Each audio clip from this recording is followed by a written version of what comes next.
on our core. This is something that's very hard for me.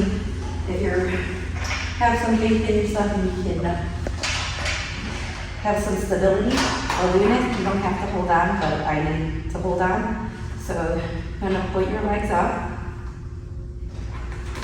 And then roll it up, hold it, and then bring it down slow. Like little dominoes. So 1,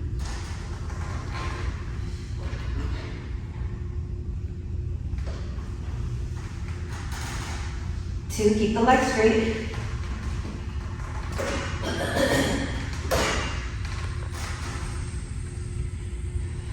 3.